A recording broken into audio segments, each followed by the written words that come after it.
The Galactic Security Academy prided itself on producing the finest threat assessment specialists in known space.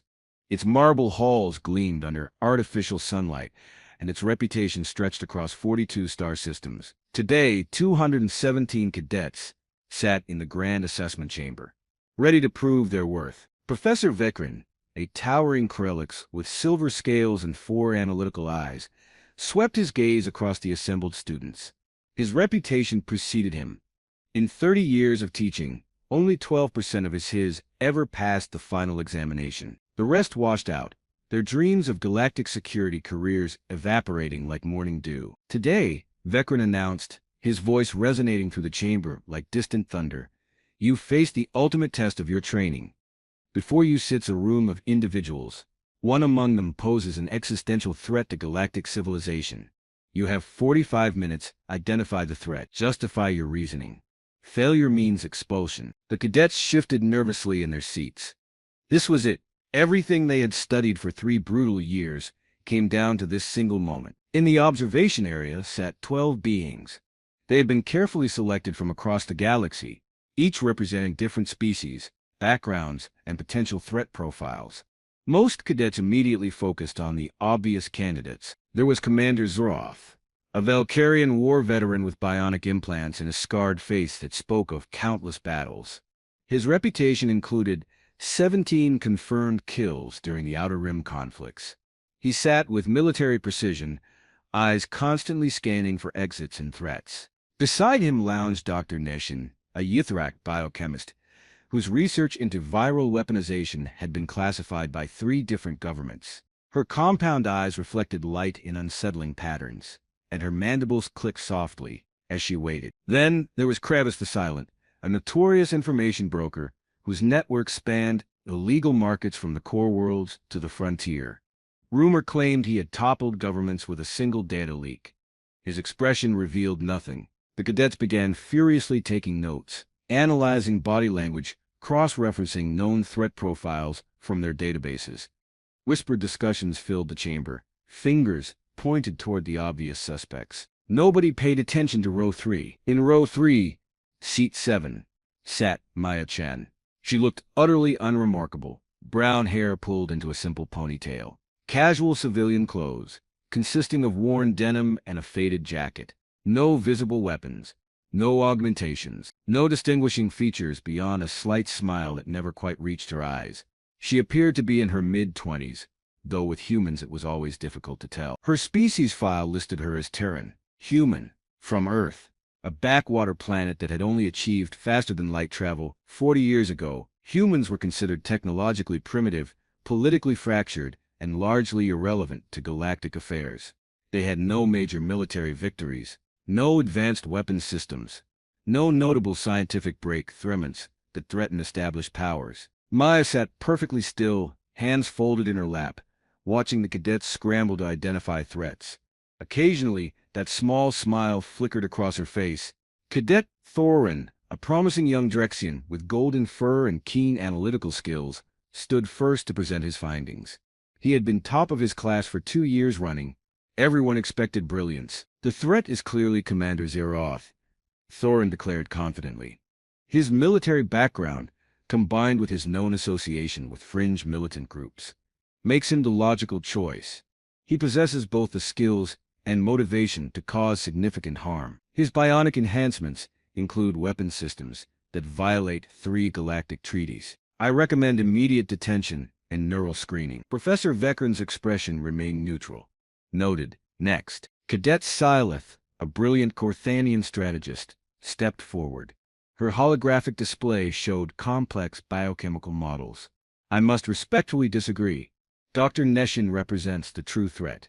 Her research into adaptive viral agents could theoretically create a pandemic that would devastate multiple species simultaneously. The ethical violations in her past work suggest a willingness to weaponize her knowledge. She should be quarantined immediately." One by one, cadets presented their analyses. Each chose one of the obvious threats. Commander Zerf received 47 votes. Dr. Neshin got 39. Kravis the Silent accumulated 22.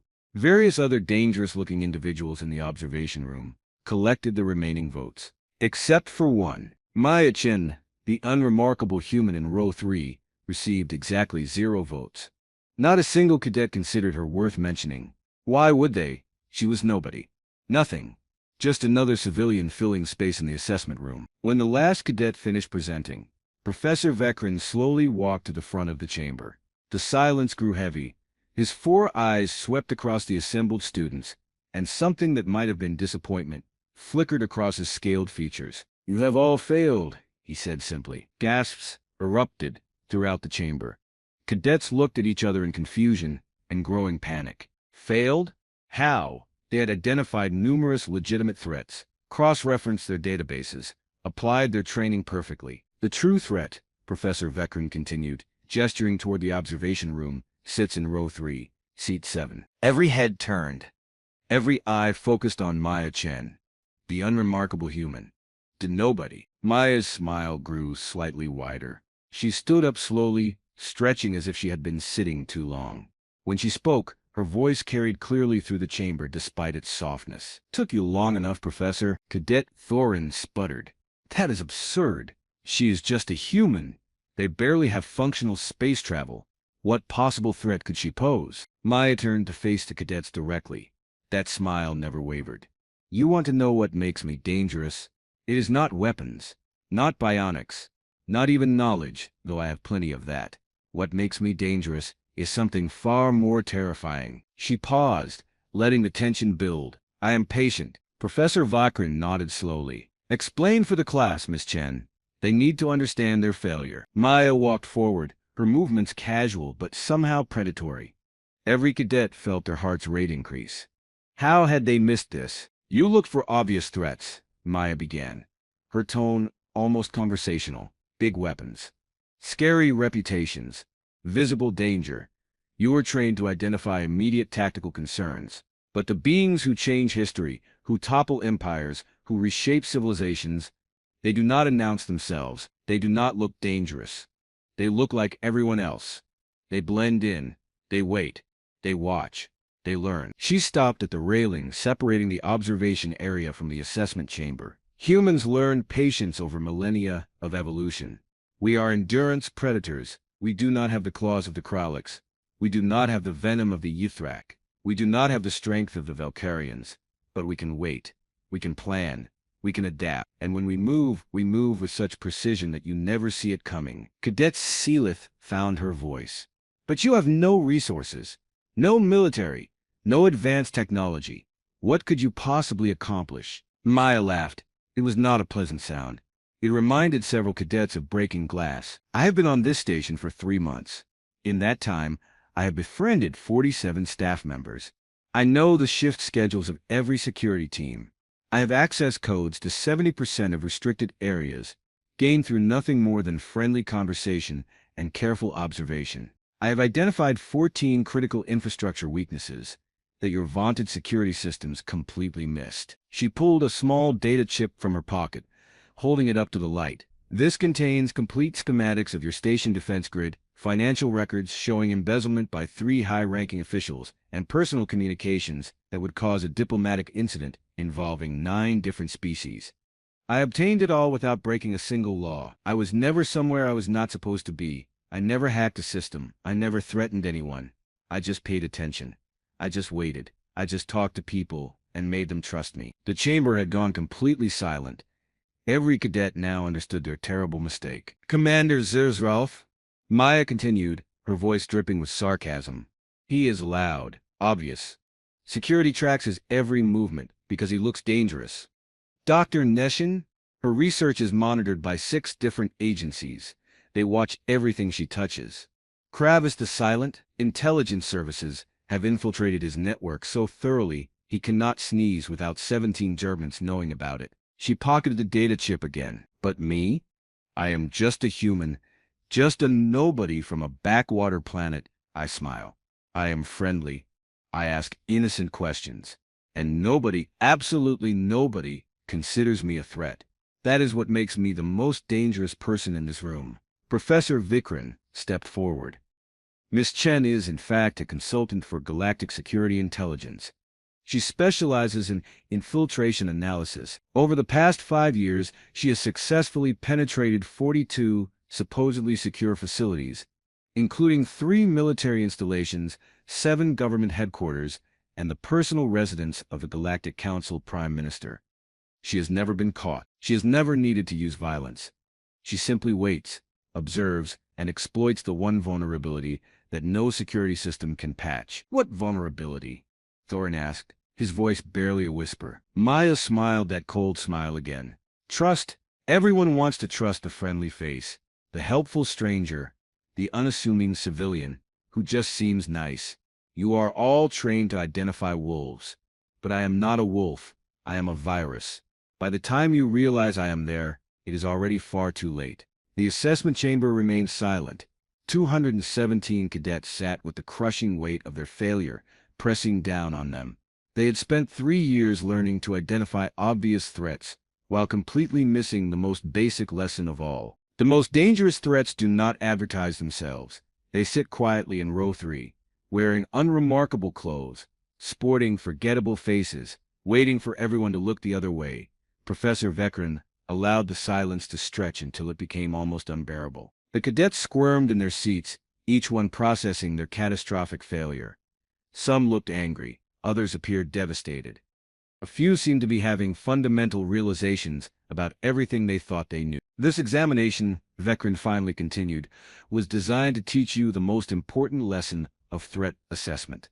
The universe is not divided into obvious villains and clear heroes. Real danger wears 1,000 faces, and the most lethal among them looks completely harmless. Maya walked along the railing, making eye contact with various cadets. Each one flinched slightly when her gaze landed on them. Where minutes ago she had seemed insignificant, now she radiated quiet menace. Let me tell you a story, Maya said, her voice taking on a storyteller's cadence. 20 years ago, there was a human named David Kolsch. Completely unremarkable guy, worked as a janitor on a Vexillian trade station. Nobody paid attention to him. Why would they? He emptied trash.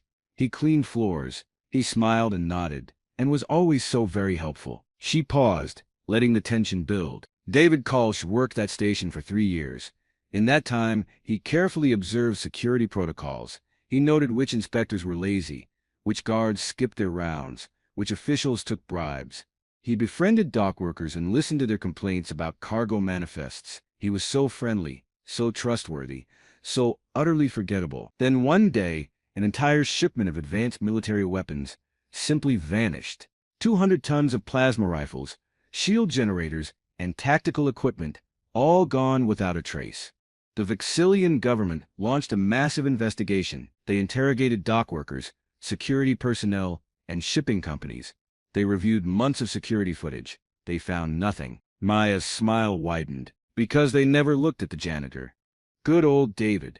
He was still there, still smiling, still cleaning floors. They had no idea he had spent 3 years mapping every cargo route, identifying every security blind spot, building relationships with underpaid dock workers who would look the other way for a few extra credits. By the time anyone thought to question him, those weapons had been distributed to 15 different resistance groups across the frontier. David simply walked away, retired to a quiet planet. Last I heard, he runs a small cafe, and nobody knows his past. Cadet Thorin stood up abruptly. At his terrorism, Maya turned to face him directly. Her expression remained pleasant, but something cold flickered in her eyes. No, Cadet. That is asymmetric warfare. David did not kill anyone. He did not destroy property. He simply recognized that in a galaxy full of powerful species with advanced technology, humans needed to be smarter. We needed to understand that strength is not always about having the biggest weapons or the most impressive military. Sometimes strength is about being underestimated, about being patient, about waiting for the exact right moment, and then moving so precisely that your opponent never sees it coming. Professor Vekrin nodded approvingly. Miss Chen, please continue your demonstration. Maya pulled out a small remote device. With a casual press of a button, every screen in the assessment chamber flickered to life. Images began displaying, and the cadets felt their blood run cold. The screen showed surveillance footage from throughout the academy, but this was not official security footage. This was something else entirely. Personal angles, hidden perspectives, places where cameras should not exist. For the past month, Maya explained, I have been placing microsurveillance devices throughout this facility. They are human technology. Very simple, very cheap. Your advanced scanning systems never detected them, because you were looking for sophisticated threats. These devices cost about 7 credits each on the civilian market. I placed 143 of them in strategic locations. She cycled through images: the faculty lounge, private offices, secure conference rooms, even the supposedly encrypted communications center. I now possess recordings of classified briefings, personal conversations, strategic planning sessions, and approximately 17 things that would be deeply embarrassing if they became public. I obtained all of this without accessing a single secured system. I never bypassed any encryption. I never violated any protocols. I just stuck cheap devices in places nobody thought to check. Cadet Silas stood up, her voice shaking with either rage or fear. This is a violation. You should be arrested. Maya's laugh echoed through the chamber. It was not cruel, just genuinely amused. With what evidence, Cadet? I could remove every device in the next hour, and you would never find them. More importantly, this was authorized by the Academy Board as part of your assessment. Everything I have done here was legal. That is the point. The most dangerous operators do not break laws. They find gaps. They exploit trust. They operate in spaces where nobody is watching because nobody thinks they need to watch. Professor Vekran stepped forward again. Every year, we conduct this examination. Every year, almost every cadet fails. Do you know why? Because your species, all of you, have evolved to identify certain types of threats.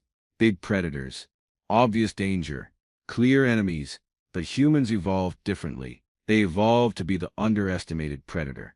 The species that did not look dangerous until it was too late. He pulled up holographic displays showing Earth's history. Images of human civilization played across the screens. Humans spent millennia being prey, Vekran continued.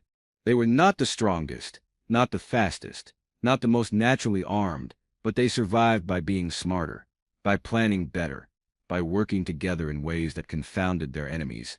They learned to hide their true capabilities. They learned to appear weak while building strength in secret.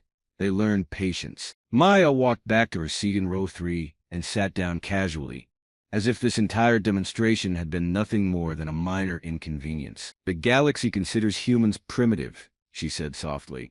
That is our greatest advantage. While you focus on the Valkyrian military might, the Krallick's technological superiority, the Yithrak economic dominance, humans are quietly learning, watching, building relationships, finding the gaps in your systems, not because we want to conquer, but because we understand something fundamental that many species forgot. What is that? Thorin asked quietly. Maya's expression became almost sad. That the universe is not safe. That treaties can be broken. That alliances can crumble. That any species that does not prepare for the worst will eventually face it unprepared. Humans learned that lesson through countless wars, disasters, and near-extinction events. We learned to never assume safety, to always have contingencies, to always be ready. Professor Vekran addressed the class. 3 of you will pass this examination. 3 cadets who, during your analysis, at least mentioned Miss Chen as a potential consideration, even if you ultimately selected different threats. You recognize that the absence of obvious danger is itself a red flag. You questioned why an unremarkable human would be in this assessment at all. You thought critically instead of defaulting to obvious patterns. 3 cadets sitting in different sections of the chamber looked up with surprise. Cadet Lyra, a Sylvanian analyst. Cadet Morthex, a Drexian strategist. And Cadet Pella, a human exchange student who had quietly noted in her analysis that her own species' presence felt unusual. The rest of you, Vekran continued, will repeat this course. You will spend the next 6 months learning to identify non-obvious threats, to question assumptions, to understand that real danger rarely announces itself.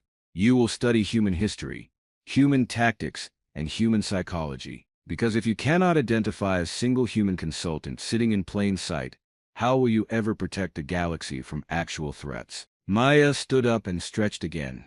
I will be helping teach that course. You are going to learn to hate me, because I am going to teach you that every assumption you make is a vulnerability, Every pattern you rely on is a weakness. Every obvious conclusion is potentially a trap. You are going to learn to think like humans think. Patient, paranoid, always questioning, always preparing. She walked toward the exit, then paused and turned back to face the assembled cadets. "One last thing," she said, her voice carrying clearly. "For those of you feeling angry or humiliated right now, good. Use that. Channel it. Because somewhere in this galaxy, someone is planning something terrible, and they are counting on people like you to focus on obvious threats while they work quietly in the shadows. They are counting on you to underestimate the quiet ones, the patient ones, the ones who smile and wait and watch." Her expression hardened. "Do not let them. Do not ever let someone's unremarkable appearance convince you they are harmless. Because the being who changes history, who topples governments, who reshapes civilization, they do not look like a threat until the moment they strike. And by then, it is far too late." Maya walked out of the chamber. The door closed behind her with a soft hiss. 214 failed cadets sat in stunned silence, processing the hardest lesson they would ever learn. In row 3, seat 7, an empty chair remained, a reminder that sometimes the most dangerous threat is the one nobody sees coming. Professor Vekrin looked at his students with something that might have been sympathy. "Class dismissed. We begin again tomorrow. And this time, you will learn to look beyond the obvious.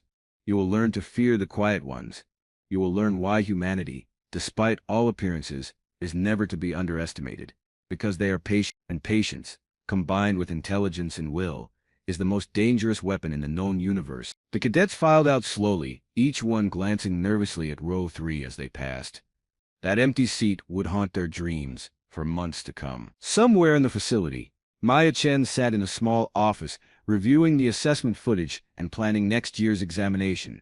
She smiled that cold smile and began typing notes. After all, she was patient, and there were always more lessons to teach. The galaxy had not yet learned to fear the quiet ones, but it would. Eventually it would.